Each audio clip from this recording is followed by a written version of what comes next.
the Advocate General's opinion um, is equivalent to a permission decision in national court. Uh, First of all, the applicants brought a challenge against the listing of the LTT as terrorist organizations by the Council of the European Union before the General Court, and the General Court upheld their appeals and gave judgment in 2014. Then the Council of the European Union brought a challenge against that judgment, and they wanted their case to go before the European Court of Justice for a substantive consideration. And the Advocate General looks at those appeals before they get seen by the European Court of Justice substantively and give her or his opinions. And that's what she has done, and she has um, concluded that the European Council's grounds are not really made out. And she has said that the General Court has given sufficient reasons for their judgment that the listing of these organizations, namely the LTT and Hamas, could not be maintained. It is not binding on the European Court of Justice, but it's very persuasive. And in practice, the European Court of Justice normally follows the Advocate General's opinion and adopts her reasoning in their judgment. And therefore, it's highly expected that the European Court of Justice will simply follow the opinions given by the Advocate General and hold that the General Court's conclusions that the proscription could not be maintained is valid and properly reasoned. How soon do you think that the decision will be made on the delisting of the LTT?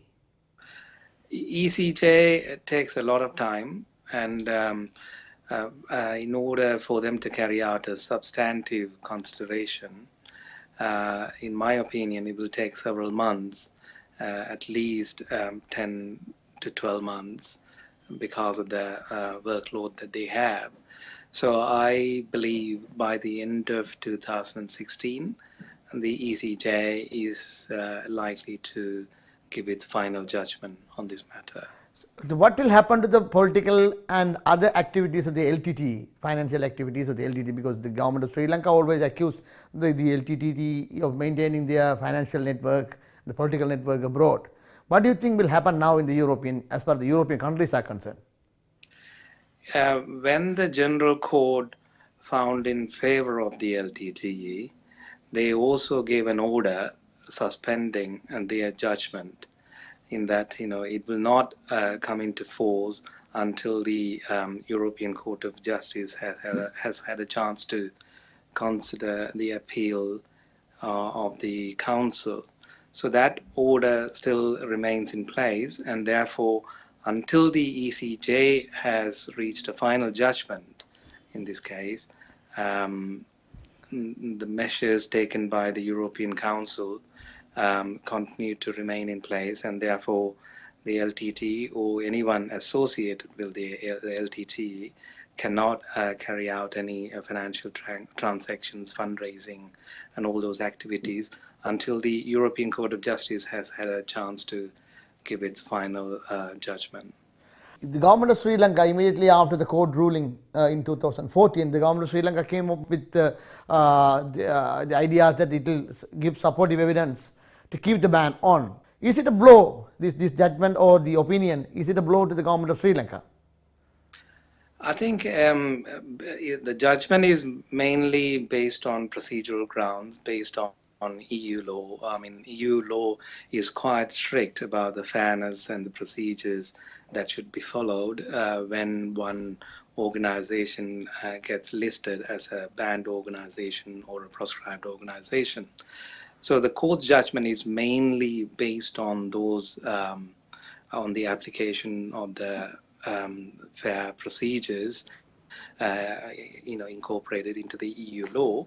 But looking at it politically, because these proscriptions are really intertwined with politics, and surely it's a blow to the Sri Lankan government as well as the 28 countries that are members of the European Union, because they had taken a political view that LTT and other Hamas organizations are engaged in terrorism and involved in terrorist acts, and therefore they should be banned in the European Union. So, in that regard, if you look at it from a political perspective, yes, it's a blow to all these governments.